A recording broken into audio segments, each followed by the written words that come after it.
Et coucou, j'espère que vous allez bien. On se retrouve pour une petite vidéo de qu'est-ce qui nous manque au Canada. Et qu'est-ce qui nous avait manqué en France. Mais avant tout ça, on n'oublie pas de liker, commenter, partager et surtout vous abonner.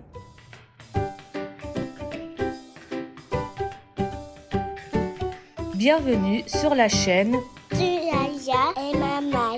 Suivez nos aventures. C'est parti. Bon, déjà comme vous le savez, c'est février, c'est le mois Mardi Gras, les crêpes et de carnaval. Donc du coup, j'ai piqué la petite couronne de Yaya pour être dans le thème. Elle fait la princesse du ghetto. Ouais. C'est nul. Bon, sur ce, donc commençons les 3 choses qui nous manquent du Canada. Donc je commence ou tu commences? Tu peux commencer. Je peux commencer. Si tu veux, on en fait un chacun. Ok, on fait ça. Alors moi, Désolé déjà, on regarde en bas parce qu'on a pris des notes quand même. Moi, avant tout, ce qui me manque, c'est l'électroménager. Alors, je vous explique. Au niveau de l'électroménager, alors on n'oublie pas qu'au Québec, on avait une machine à laver, une laveuse de 18 kg et de même pour la sèche-linge, sécheuse. Et c'est vrai qu'en France, c'est quand même très compliqué à en trouver. Et quand on en trouve, par contre, le prix est exorbitant. Après, on a eu la chance, nous, de trouver une 16 kg, donc c'est quand même pas mal. Et à un prix raisonnable, étant donné qu'on l'a trouvé d'occasion. Mais c'est vrai que sur du neuf, c'est pas loin de 3000 € les deux. Ouais, enfin, les deux, lot, l'ensemble, ouais. Après, ça fait... ouais, parce que nous, on voit 3000 €. Au Canada, c'est à peu près 2000-3000 $. Mais c'est vrai que style 3000 € ici, ça fait presque 5000 $ en canadien, quoi. Donc, quand on convertit, c'est différent. Parce que la norme ici, en France, plutôt, peut-être en Europe, c'est entre 7-9 kg. Déjà, 9 kg, c'est gros pour ici. Ouais, c'est une famille normale en fait. Et c'est vrai que nous, on était habitués à faire une machine à laver par week-end et ça nous faisait toute la semaine. Et là, en fin de semaine. Ouais. Ouais, on traduit. En fin de semaine. Mais c'est vrai que maintenant, enfin, on est au moins à 3 machines à laver parce que c'est une. Après ici, c'est une 6 ou 7, je crois. Elle est petite. Mais ouais, on est au moins à 3 machines à laver. Et c'est énorme. Donc, ouais, ça c'est vrai que ce niveau-là, même les frigos, d'avoir les gros frigos américains et tout, pour moi, j'ai envie de dire, c'est quand même un manque. C'est vrai. Moi, mon premier point, c'est la facilité au Canada, enfin au Québec, pour là où on vivait nous, à Lévis par exemple, à trouver un logement et à l'avoir. C'est vrai que là-bas, il n'y a besoin de rien, on dit qu'on travaille. Enfin, c'est par rapport à la cote de crédit, mais voilà, il suffit d'avoir une bonne cote de crédit ou quand on arrive en tant que résident permanent. À ce moment-là, oui, c'est en fonction de nos boulots. Bon, pardon, j'ai découpé. Ouais, non, c'est ça. Mais après, t'as dit qu'ici en France, regardez ça, on est là depuis presque 4 mois. Oh, les Marseillais, ça fait 3 mois. Ouais, bon, 3 mois quand nous sommes ici. Non, ça fait pile 3 mois. Ok, 3 mois que nous sommes ici. Ouais, c'est ça, c'est vraiment plus. 3 mois que nous sommes arrivés. Et on n'a toujours pas de logement permanent. En fait, on a notre logement temporaire sur la côte. On est bien. Mais, on est très bien. Regardez d'où on filme. Non, moi, je montre. Regardez. Il n'y a pas de neige. Non, on est quand même bien, mais c'est vrai que c'est pas chez nous. Il faut, par exemple, pour trouver un logement dans le secteur privé, il faut au moins 3 mois de fiche de paie chacun, un CDI chacun quasiment. Il faut avoir un salaire 3 fois plus élevé que le loyer. Non, il faut des garants, des assurances, il faut 10 000 trucs en fait. Ils demandent maintenant, c'est vrai que nous, on a remarqué en 2 ans, maintenant, ils demandent beaucoup. Bon, après, c'est bien pour les propriétaires, au moins, ils sont protégés. Mais c'est vrai que pour nous, c'est quand même galère. Ils demandent beaucoup de papiers et beaucoup de garanties. Tandis qu'au Canada, c'est facile, c'est juste un employeur et une code de crédit normale, on va dire. C'est bon. Pas besoin d'avoir 3 fois le montant du loyer en salaire. C'est pas un problème de temps qu'on paie le loyer, il n'y a pas de souci, quoi. Ouais. Après, c'est différent parce que là, en France, on peut squatter le logement, par exemple, tandis qu'au Canada, il n'y a pas de squattage possible. Donc, je pense que c'est ce qui joue beaucoup aussi. Et puis voilà. Alors, pour le deuxième mois, ça serait la paie.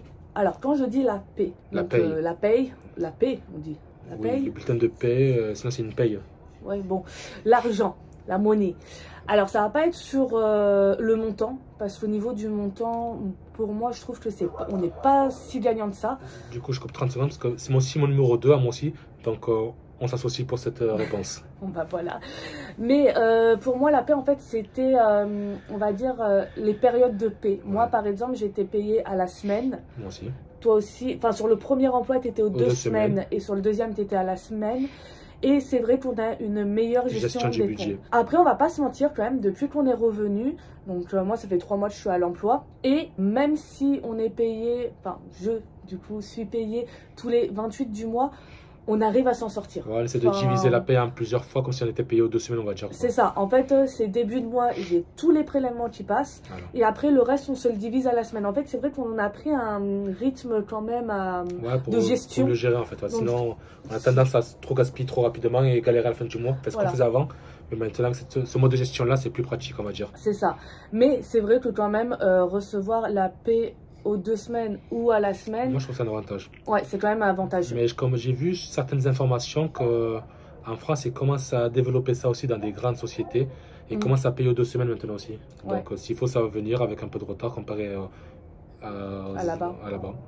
Mais voilà, non, c'est vrai que ça, c'est quand même un manque, moi, j'ai envie de dire. C'est vrai. Mais voilà, ça nous aura quand même apporté quelque chose pour mieux gérer nos comptes, parce que c'est vrai que, on va pas se mentir, avant qu'on parte au 15 du mois, voire des fois le 10, ça devenait un peu tendu. Que là, maintenant, voilà, on sait que du 1er au 10, on a tous les prélèvements qui passent, donc on laisse juste ça. Et après, en fait, quand on reçoit la paie, on se met un peu de côté, qu'on se reverse, on va dire, après le 15, histoire de dire, bah voilà, on a de l'argent qui rentre 2 semaines. Donc, la dernière chose qui te manque du Canada, toi, c'est quoi? Moi, la dernière chose qui me manque du Canada, alors, on va dire, c'est un peu contradictoire, enfin, je sais pas, c'est la découverte et les voyages. Alors, c'est un peu contradictoire parce qu'en France, pour ceux qui nous suivent, qui nous connaissent, qu'on puisse suivre nos vlogs d'été, on bouge énormément. Mais on va dire que, c'est vrai, on ne s'est pas encore projeté de découvrir toute la France, parce qu'en France, il y a quand même des belles choses à découvrir. Il y a beaucoup d'endroits. Mais c'est vrai qu'au Canada, ça a été quand même un avantage et c'est quelque chose aussi qui peut me manquer. C'est la découverte du Canada, de tout ça. Le seul frein, en fait, c'est que tout était cher. Mais on avait quand même cette proximité avec les États-Unis. C'est ça que je pense que c'est le plus important pour nous, c'est la proximité des États-Unis, en fait. C'est ça qui nous a plu. Parce que ici en Europe, on peut tout voir rapidement. Oui. C'est vrai que vu que c'est un continent lointain qu'on a toujours voulu faire, c'est ce qui nous a le plus... Voilà, la proximité, parce qu'après le Canada, enfin le Québec en soi, moi je trouve on a très vite fait le tour quand même. Après bon, on a été en Ontario. On n'a pas été très loin non plus, ça, on n'a pas fait les extrémités. On n'a pas tout fait, mais c'est vrai que pour moi c'est un manque parce qu'on a quand même découvert un continent autre que le nôtre. Maintenant on sait qu'on va se permettre de pouvoir visiter un peu plus la France, l'Europe, tout simplement, voilà. Mais c'est vrai que quand même cette proximité avec les États-Unis, on aura fait quand même la côte Est.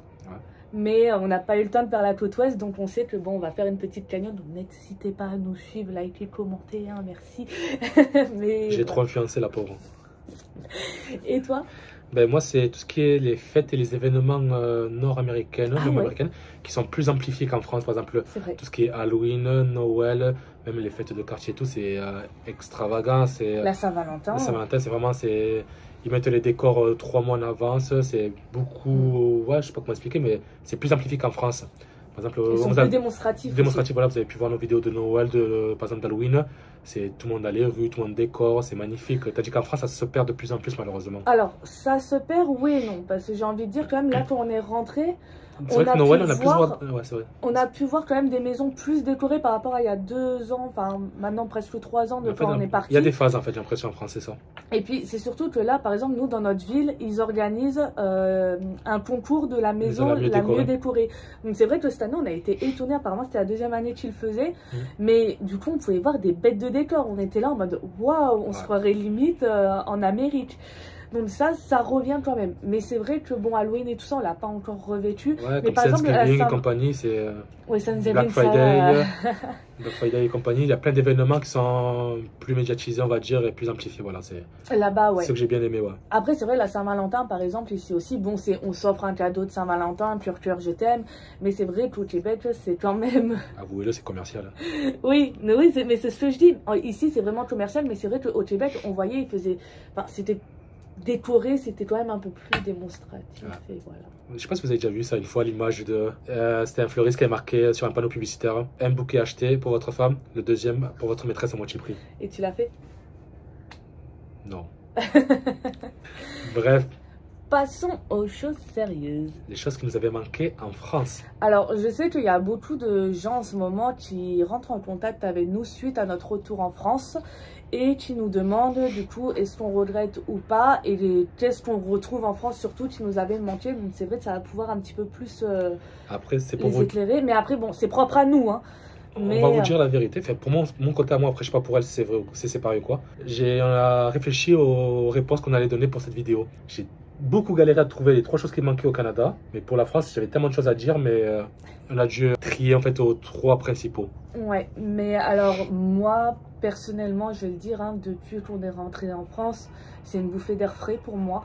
Non pas pour cracher sur le Québec, mais c'est vrai que, voilà, donc pareil que toi, pour moi, la France, c'était vraiment faire un tri de 3, sinon j'aurais développé, redéveloppé. Donc dites-nous si vous voulez vraiment une vidéo où on vous développe vraiment un peu plus, un peu tous nos ressentis, nos points depuis notre retour en France. De toute façon, je pense qu'on va faire une vidéo de nos 3 mois en France où on en est. Mais c'est vrai que c'était un peu plus compliqué pour le Québec. Mais voilà. Donc c'est parti.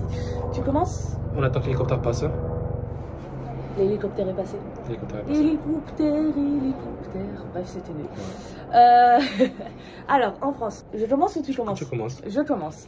Alors, pour moi, une des choses qui m'avait manqué, je pense que vous le devinez en nous voyant, ça se voit. La nourriture. Voilà, ça c'est vraiment la nourriture, la base de la vie, parce que sans nourriture on meurt. Et le mieux c'est d'avoir une nourriture qui est quand même bonne. Et on va pas se mentir, je pense que ça se voit depuis qu'on est en France. On mange bien. On mange bien. Voilà. Un peu trop bien même. Moi mon premier point qui relie un peu le tien, c'est le coût de la vie. C'est dur à croire, beaucoup le dément, mais honnêtement la France est moins chère que le Québec et une bonne partie du Canada. On se retrouve plus facilement sur les prix des courses et tout, et pour le loyer, pour tout ce qui va en fait. Alors peut-être que un truc par contre, non, où ça a vraiment augmenté, même nous on est choqués, c'est le coût de l'énergie. Ah oui, l'énergie, oui, mais ça, l'énergie, oui, ça oui. Voilà, ça là-dessus, on va pas se mentir. Ça, maintenant, il faut limite faire une hypothèque quand on reçoit la réduction de fin d'année. Mais par contre, au niveau de l'alimentation, moi, c'est vrai qu'il y en avait beaucoup qui avaient dit ouais, le panier a vachement augmenté et tout, nanana, mais nous, quand on y va, on s'y retrouve. Minimum 30% moins cher qu'au Canada, qu'au Québec. Voilà, après, on va pas se mentir. Hein. Nous, on a aussi la chance donc de là aussi faire des économies. C'est que par exemple, viande, poisson, Espagne. Les boissons, Espagne ou Andorre. Et après, tout ce qui est épicerie, sèche, boîte de conserve, tout ça, on va passer par Lidl. Sponsor. Sponsorisez-moi un jour, s'il vous plaît, vraiment. Et fruits et légumes, en fait, nous, on a des petits primeurs ou les marchés qui sont vraiment, vraiment pas chers. C'est simple, pour vous donner un ordre de prix, pour une caisse, une caisse vraiment remplie de fruits et légumes, j'en ai pour 15 € par semaine. Et elle est remplie à... Non, vraiment, même des fois, Mehdi me regarde, fait t'abuses, il en reste encore. Bon, après, du coup, là, j'essaye de faire une cure de fruits et légumes. Mais non, c'est vrai qu'au niveau du coût des courses, on s'y retrouve. Et même au niveau des loyers. Mais les loyers sont beaucoup moins élevés. Certes, ils ont beaucoup augmenté quand même. En 2 ans, on a pu le remarquer. Mais c'est moins cher qu'au Canada quand même. Surtout que là, au Canada, c'est encore plus... au Québec, c'est encore plus augmenté de ce qu'on entend. Nous, là où on était, on a entendu que ça avait pris 200 et quelques dollars pour cette année. Ouais. Donc, c'est pas mal. Alors, une chose pour laquelle aussi on est rentré en France, on va pas se mentir, du coup, surtout de mon côté, mais je pense que toi, ça commence un petit peu à te titiller, même si tu es un cœur de pierre, un homme fort, gros. Non, ça, j'ai fait 3 mois, j'avais de repartir déjà. Non. Tu sais quoi. Bon, la famille et retrouver une vie sociale surtout. Donc, on va pas se mentir que d'être loin des familles, surtout pour moi et pour Malia à la fin, ça devenait très compliqué, sachant que je suis très famille. J'ai quand même accouché seule entre guillemets, j'avais mes grands-parents qui étaient venus, mais voilà, loin de tout le monde. Et non, les familles commençaient à énormément me manquer. Et aussi la vie sociale, de retrouver les potes, le jeudi soir ou le vendredi, on se dit bon qu'est-ce qu'on fait? On prend les enfants avec nous, on va boire un verre entre potes ou on se fait un petit resto. Enfin, juste ça, c'est vrai que c'est quelque chose, moi, qui m'avait énormément manqué. Parce qu'on va pas se mentir, au Québec, c'était boulot, maison, dodo. On était vraiment sur ce rythme, sachant que les bars, on ne peut pas emmener les enfants à part certains. Mais voilà. Ils font restaurant, ouais, certains qui sont voilà, ils font restaurant. Mais même, c'est très restreint. Et puis, pour se faire des amis, c'est très compliqué pour avoir une vie sociale. Donc, on s'est retrouvés en cocon famille. Ça nous a fait énormément de bien. Parce qu'on a pu en même temps faire l'éducation qu'on voulait à notre fille. Il n'y avait pas la toxicité des familles qui sont là. Non, il faut faire comme ci, il faut faire comme ça. Mais c'est vrai que de retrouver une vie familiale et une vie sociale, ça nous fait souffler un peu la famille. Parce que certes, c'est sûr que malgré que moi je puisse les critiquer ou quoi, ça nous aide pour regarder les enfants quand on a besoin de se retrouver à deux, faire une petite sortie à deux. Ça nous a fait du bien parce qu'en 2 ans, on n'a pas pu faire de sortie à deux quasiment. Et c'est vrai que ça nous aide un peu la famille. Oui, faut bien que ça va quelque chose aussi. Hein. Mais voilà, ça nous aide. Et puis même, on a des amis qui ont eu des enfants pendant qu'on n'était pas là. Donc de voir nos enfants grandir ensemble, ça fait du bien, quoi. Ouais, c'est ça. Ne bisous pas. Ben, moi, le deuxième point qui m'a manqué en France, c'est tout ce qui est santé et éducation. Tu me l'as ôté, celui-là. Ouais. Car c'est vrai qu'au niveau santé, certes, on peut avoir des longues heures d'attente aux urgences en France, mais ce n'est rien par rapport au Québec. Ce n'est rien. Non, et puis même une simple chose. Bon, nous déjà, on sait qu'on est quand même très chanceux parce qu'on a retrouvé notre médecin traitant. Ouais. Et il y a beaucoup de gens qui manquent de médecins traitants. Quand ils reviennent d'expatriation, ils n'arrivent pas à avoir leur médecin traitant. Nous, on a pu quand même avoir notre médecin traitant qui nous a repris directement. Donc ça, c'était une purée de chance. De chance, voilà. Mais après aussi, tout simplement, en ce moment, nous, on a Baby M qui nous fait une poussée dentaire. Juste pour exemple, qui dit poussée dentaire, dit otite à répétition. Mais quand je vous dis à répétition, c'est... Là, en ce moment, on enchaîne les otites. Et franchement... Oh, dis bonjour à la caméra. Franchement, sur le coup, on se dit, on va galérer et tout, comment on va faire? SOS médecin. Alors, soit notre médecin traitant arrive à nous trouver un rendez-vous sous 48 heures, et quand c'est... 24 heures. Ouais, maximum 48 heures, et quand c'est vraiment trop urgent, franchement, SOS médecin, dans les 12 heures, on a un rendez-vous, quoi. Pas besoin d'aller aux urgences. Et le truc, c'est que pour les médicaments, tout ce qui est médication, à chaque fois, on a peur d'aller payer, parce qu'au début, on n'avait pas la sécurité sociale en arrivant, et on a peur de payer à la pharmacie, mais quand ils nous disent... Ouais, ça fera 8 euros, 20 euros. Avant, je pensais que c'était 100, 200 euros, je pensais, moi. Le maximum qu'on a dû avancer, parce que c'était le temps que je reçois ma carte vitale avec les enfants, donc on devait avancer les frais, après je devais envoyer les feuilles de soins, c'était 80 euros, mais pour les vaccins. Pour tous les vaccins, ouais. Pour tous les vaccins à jour de Baby M. Mais après, là, par exemple, il a été malade, j'ai eu le droit à cortisone, antibio, gouttes pour le nez, gouttes pour les oreilles, bref, tout un truc. On a dû payer même pas 10 balles, quoi. C'est ça, ouais. Donc non, c'est vrai que la santé, ça reste quand même, vous le savez, que je reste très fâchée avec le système de santé canadien, mais bon, voilà. Ouais. Après, même ce qui est éducation, du coup... Ah ouais, mais Malia, elle a progressé de fou. Même Baby M aussi, l'espace de... En fait, Malia, elle a repris en janvier, donc ça fait 2 mois. Donc c'est vrai qu'elle a déjà appris à écrire plein de trucs et tout, à compter plus que prévu. En plus, ce qui est bien, c'est que nous avons pu la mettre en classe bilingue. Donc, catalan, c'est le sang. Donc elle est en classe franco-catalane. Donc c'est un plus pour nous, je trouve. Et sachant que Malia avait développé un gros retard de parole, on va pas se mentir. Alors elle avait le vocabulaire, mais au niveau de l'articulation, elle parlait vraiment, mais vraiment comme un bébé. Limite, elle avait régressé depuis qu'on était parti de la France. Pire que moi pour articuler, imaginez.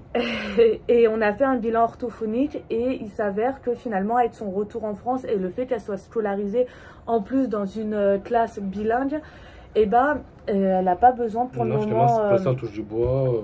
Voilà. Ça va, après s'il y a besoin, il faudra faire des cours d'orthophonie, c'est tout. Mais pour le moment, en fait, elle a réussi à rattraper son retard. Et même au niveau là, il y a eu les bilans de mi-trimestre. Parce que même en maternelle, maintenant, ils font des bilans. Bon, c'est bonhomme vert, bonhomme jaune, bonhomme rouge. Et Malia n'avait que des bonhommes verts. C'est anti-Montessori, ça. De quoi c'est anti-Montessori? De faire des classements. Moi, je suis une ghetto-souris. À la ghetto. Et même du coup, pour Baby M aussi, il a commencé la garderie. La MAM. Maison d'assistante maternelle. En début février.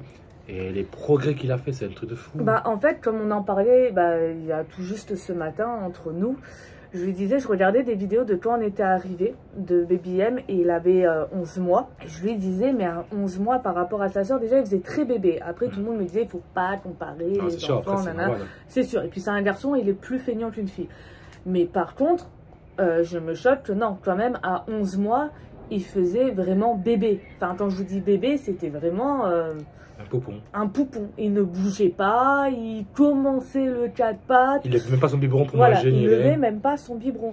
Là, en l'espace de 1 mois à la MAM, il boit tout seul. Il mange tout seul. Il mange tout seul. Alors même le biberon, il boit tout seul, mais maintenant, monsieur demande le verre. Il boit au verre. Il commence à se tenir debout il se lève tout seul. Il essaye de marcher.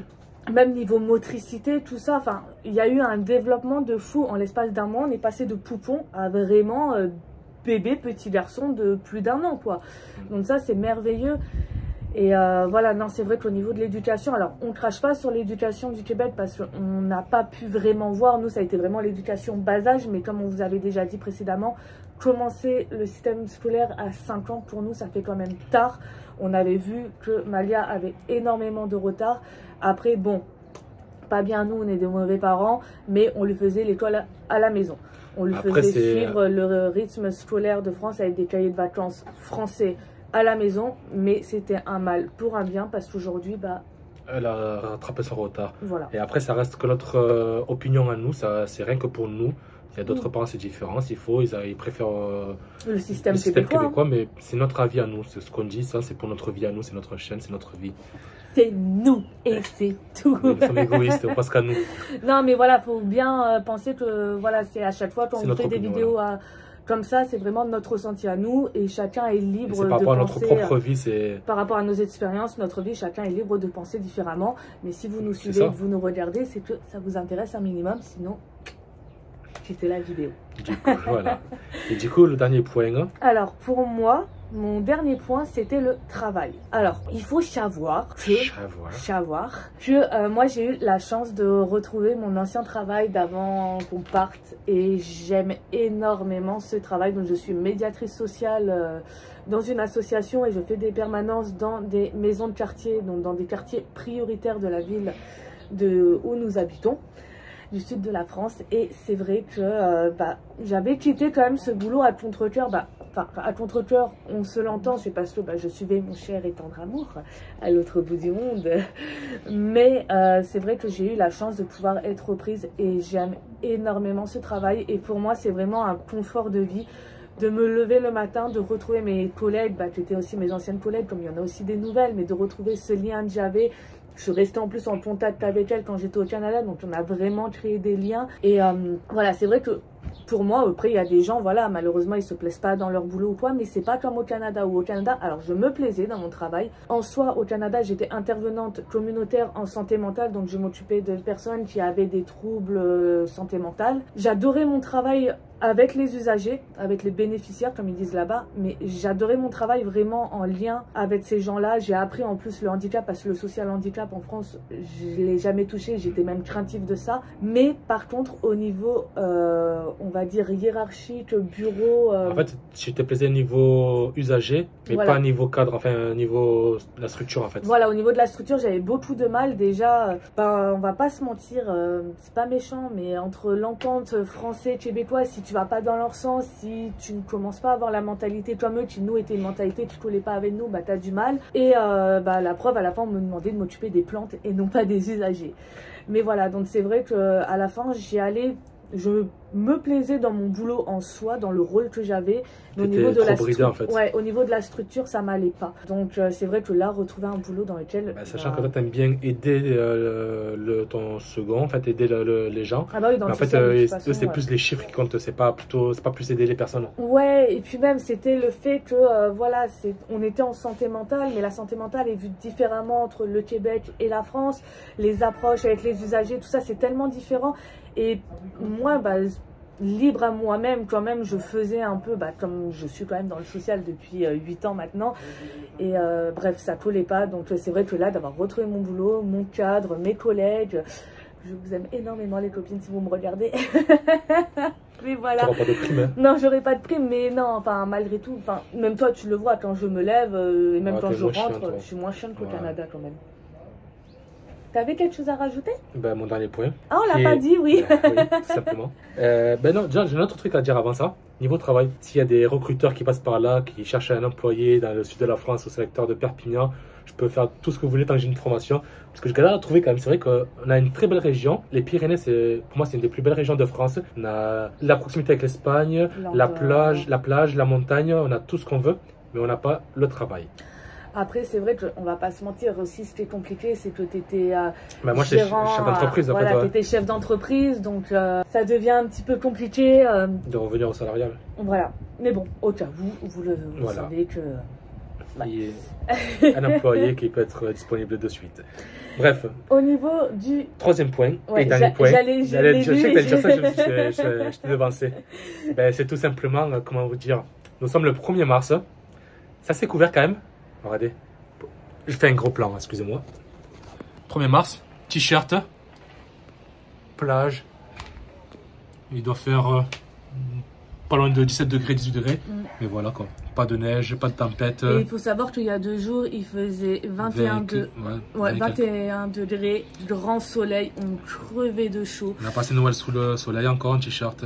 Ouais, non, c'est vrai que le climat nous avait énormément manqué. Voilà, c'est ça. Alors, il faut savoir que Mehdi m'avait dit non, on va aller au Canada, t'inquiète pas. Alors oui, il y a de la neige, mais ça va, on s'y fait, l'hiver est long, mais on s'y fait.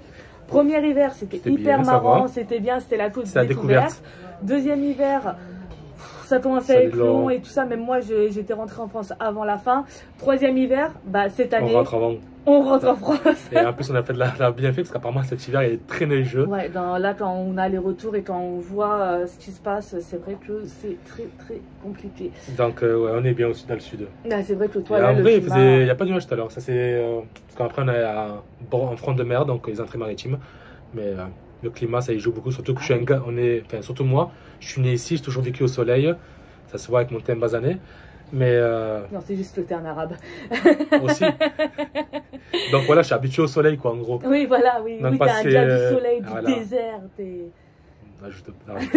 Donc ouais, c'est 6 mois de l'année sous la neige, c'est peut-être un peu trop pour nous.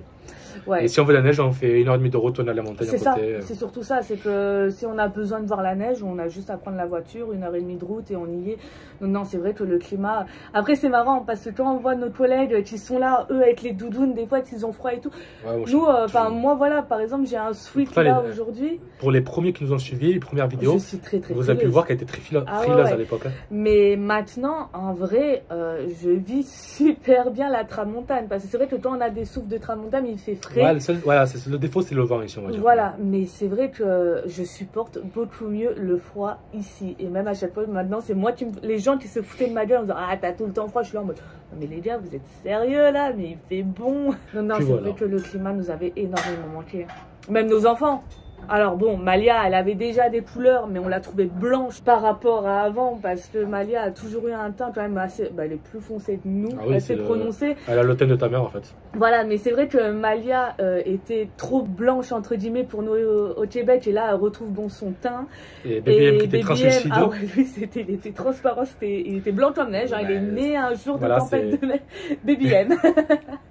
Maintenant, il commence à avoir un petit côté pêche. Ouais, c'est mignon. On verra cet été. Ouais, on verra cet été, mais c'est vrai que sa peau, du coup, commence à...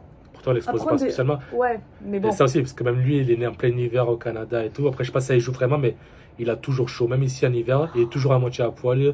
Il s'enlève les chaussures, les chaussettes et tout. Et tout le monde dit, mais habillez-le, il va choper mal. Ben, on veut, mais c'est lui qui se débat pour l'enlever. Et même, la dernière fois qu'on a été en Andorre, on lui a mis la cagoule, il hurlait. Et puis quand on lui a retiré, il était content. Transpirait de ouf. Non, c'est vrai que même lui, il est là en mode, oh les gars, je suis québécois. Je suis né un jour de tempête. Lui, ouais, c'est le vrai québécois. Laissez-moi, ben voilà, sur ces belles paroles, n'hésitez pas à vous dire ce que vous avez pensé de la vidéo. N'hésitez pas à nous dire si vous voulez l'inverse de cette vidéo, justement. Ouais. Tout ce que nous avons pas, les 3 points que nous avons vraiment pas aimé au Québec et les 3 points que nous n'avons pas en France, parce que malgré tout, il y en a. Et elle a beaucoup à dire dessus aussi. Et surtout dans les trucs matériels, quoi. Et donc, n'hésitez pas à le marquer en commentaire. Et puis voilà quoi. Non, et puis on se retrouve très prochainement. Là, c'est vrai qu'avec notre arrivée, notre retour, notre réinstallation, on a loupé, voilà, on a loupé quelques vidéos, mais on va essayer de s'y remettre. Et vous inquiétez pas, nous sommes toujours présents. Et puis, comme souvent, s'il y a quoi que ce soit, si vous avez des questions pour les expatriations, les retours en France, bah, comme beaucoup font en ce moment, n'hésitez pas à nous contacter. On marque les réseaux sociaux, de là à là, les réseaux sociaux. Je sais pas inverser là la caméra. Et n'hésitez pas à vous abonner aussi sur les autres réseaux sociaux. Et parce que il y a peut-être un très bon plan pour tout le monde qui va bientôt apparaître. Ah oui, et pour l'instant, ça se prépare. Bon, sur ces belles paroles, des gros bisous. Et un dernier plan de cette vue quand même. Parce que c'est vrai que, regardez ça. C'est beau, hein.